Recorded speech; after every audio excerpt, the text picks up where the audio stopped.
चलिए, आज इतिहास के एक ऐसे पन्ने को खोलते हैं जो हजारों सालों तक एक गहरे रहस्य में डूबा रहा। ये कहानी है दुनिया की सबसे पुरानी और सबसे रहस्यमयी सभ्यताओं में से एक की, सिंधु घाटी सभ्यता। तो ये कहानी शुरू कहाँ से होती है? ये शुरू होती है 17वीं सदी में, पंजाब के एक गांव से और कुछ पकी हुई ईंटों से। जी हाँ, ये मामूली सी दिखने वाली ईंटें आगे चलकर इतिहास की सबसे बड़ी खोजों में से एक की पहली सबसे अहम कड़ी बनने वाली थीं। तो चलिए इस विश्लेषण की शुरुआत करते हैं इसी अनजानी खोज से। आखिर ये सब शुरू कैसे हुआ? बात है 17वीं सदी की। पंजाब के कुछ गांव वालों को ना जमीन की खुदाई करते करते कुछ बनी बनाई पकी हुई ईंटें मिली। वो आकार में इतनी परफेक्ट और इतनी मजबूत थीं कि लोगों को लगा ये तो भगवान का कोई चमत्कार है, और उन्होंने उन ईंटों से अपने घर बना लिए। उन्हें इस बात का जरा भी अंदाजा नहीं था कि वो एक भुला दिए गए महान युग की नींव पर अपने घर बना रहे थे। खैर, वक्त का पहिया घूमता रहा और धीरे धीरे लोग इन ईंटों की असली कहानी भूल से गए। लेकिन फिर एंट्री हुई वैज्ञानिकों की, जिन्होंने इस खोई हुई दुनिया का राज खोला। देखे, 17वीं सदी में जो ईंटें मिली थी ना, उनका राज खुलने में सदियां लग गईं।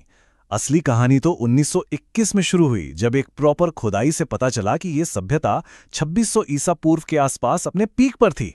और इस बार सिर्फ ईंटें नहीं मिली, बल्कि जमीन के नीचे दबी एक पूरी की पूरी दुनिया सामने आ गई।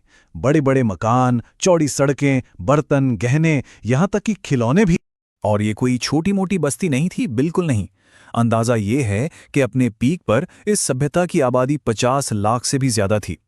जरा सोचिए, उस जमाने के हिसाब से ये कितना बड़ा आंकड़ा है। इस एक खोज ने ना भारत को दुनिया की सबसे पुरानी सभ्यताओं की लिस्ट में लाकर खड़ा कर दिया। मतलब सिंधु घाटी सभ्यता उस वक्त की दो और सुपर पावर सभ्यताओं, मिस्र की नील नदी सभ्यता और मेसोपोटामिया की सभ्यता की टक्कर पर थी। तो सवाल ये उठता है कि इस प्राचीन महानगर में, इस एंशिएंट मेट्रोपोलिस में आखिर जिंदगी थी कैसी? कैसे रहते थे ये लोग? देखिए, ये लोग ना शहरी प्लानिंग के मास्टर थे।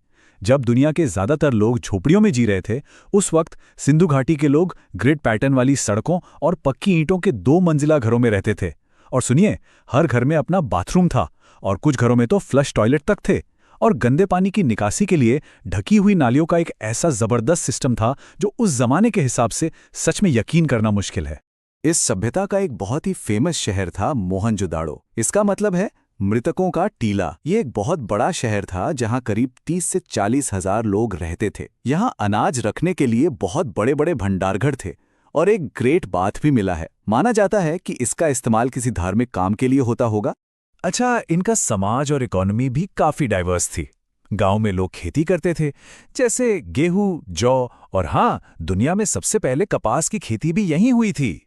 शहर के लोग बिजनेसमैन थे। वो मेसोपोटामिया तक कपड़े और गहने बेचते थे।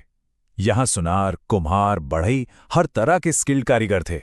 और एक और दिलचस्प बात, समाज में औरतों का दर्जा भी काफी ऊंचा माना जाता है, क्योंकि खुदाई में मातृ देवी की बहुत सारी मूर्तियां मिली हैं जो इस बात का इशारा करती हैं।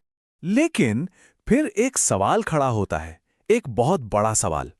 इतनी एडवांस, इतनी महान सभ्यता आखिर खत्म कैसे हो गई? ये वो सवाल है जो आज भी इतिहासकारों के जहन में घूमता है।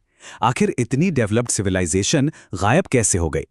देखिए, कोई एक वजह नहीं है। ज्यादातर एक्सपर्ट्स ये मानते हैं कि ये असल में एक के बाद एक आई मुसीबतों का सिलसिला था। शायद सबसे पहले सिंधु नदी में बार बार बाढ़ आई, जिससे शहर के शहर तबाह हो गए। फिर खाने पीने की जबरदस्त कमी हो गई, मतलब अकाल पड़ गया। इसके बाद गंदगी और लाशों से बीमारियां फैलीं, महामारी फैल गई, और आखिर में जो लोग बच गए वो अपना घर-बार छोड़कर दूसरी जगहों पर चले गए। शहर तो मिट गए, पूरी सभ्यता जमीन में दफन हो गई, लेकिन उसकी विरासत आज भी हम सब में जिंदा है। उनकी विरासत आज भी हमारे रीति रिवाजों में दिखती है। जैसे सिंधु घाटी के लोग प्रकृति की पूजा करते थे, पेड़, पानी, जानवर, ठीक वैसे ही जैसे आज भी कई धार्मिक परंपराओं में होता है। साफ सफाई और नहाने पर उनका जो जोर था, वो आज भी हमारी संस्कृति का कितना बड़ा हिस्सा है। यहां तक कि उनके जो प्लांट शहर थे ना, वो आज के अर्बन प्लानिंग के लिए एक प्रेरणा जैसे लगते हैं। तो सभ्यता भले ही खत्म हो गई, लेकिन उसके आइडियाज हमारे बीच जिंदा हैं। तो जब हम इस पूरी कहानी को देखते हैं तो एक बात साफ हो जाती है, बात बस इतनी सी है कि हम केवल आज में नहीं जी रहे हैं, बल्कि हम उस गुजरे हुए कल की विरासत का ही एक हिस्सा हैं। ये सभ्यता भले ही मिट्टी में मिल गई, लेकिन इसकी आत्मा आज भी हमारे समाज और हमारी संस्कृति में सांस ले रही है।